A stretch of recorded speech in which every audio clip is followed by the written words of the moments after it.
Welcome to A Year in the Bible with Daily Grace. The Bible tells one big story of redemption, and we want to spend 5 minutes every day journeying through the Bible from start to finish and exploring how all of it points to Jesus. What's up, everybody? Welcome back to another episode of A Year in the Bible podcast with the Daily Grace Company.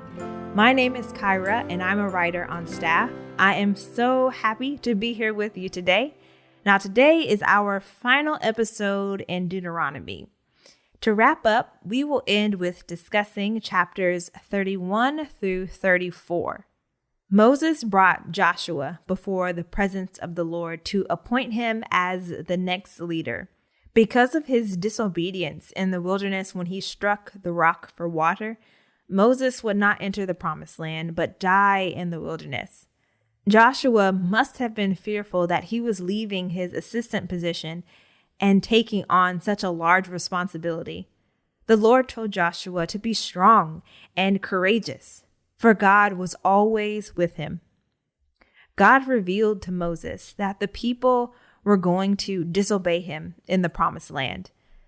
The Lord was going to turn his face from the Israelites after they committed such sin. He knew that the people would question and wonder why he removed his protective hand. So God told Moses to write a song that would give a witness to why. Moses recited this song to the people and he taught it to them. The song was a testimony of God's faithfulness and love.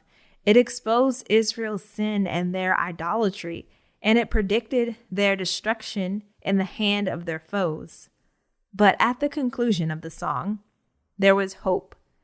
It promised God's restoration and that he would purify the land and his people.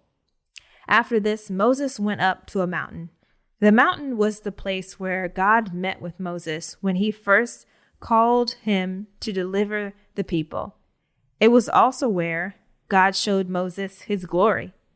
And finally, it was where Moses received the law. At the end of his life, Moses would meet with God on a mountain again. There he looked over the mountain's edge and saw Canaan.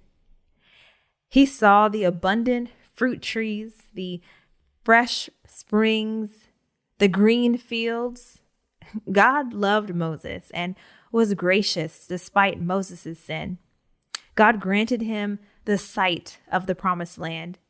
And then Moses laid to rest in the presence of God. These chapters highlight Moses' sin, and by God's grace, it also shows his faithful character. The end of Deuteronomy says Moses was an exemplary prophet, and he knew the Lord face to face. But Moses knew he was limited and died on the mountain while having to face his shortcomings and his guilt. He knew he was not the promised Messiah, the deliverer who was promised in Genesis 3:15. But Moses knew the Lord would be committed to his word. The true deliverer came in the person of Jesus Christ. He was a prophet like Moses, and a prophet better than Moses. Jesus was always obedient even unto death. And through his saving work, Jesus delivered us from the power of sin and carried us into the holy place of God. Like Moses, looking out to the promised land, let us look to Jesus, who is the fullness of God's presence and the culmination of the covenant blessings. Through faith in him, we can look forward to resting in deep relationship with our Savior forever. Thank you for joining us today. Be sure to follow along on Instagram at Daily Grace Podcast and at The Daily Grace Co. Also, check out our website, thedailygraceco.com and dailygracepodcast.com for additional resources. For a deeper dive, we have the Story of Redemption studies available to accompany the podcast in the Daily Grace Co app. Come back tomorrow for our episode in the next book of the Bible, Joshua. We look forward to continuing A Year in the Bible podcast with you.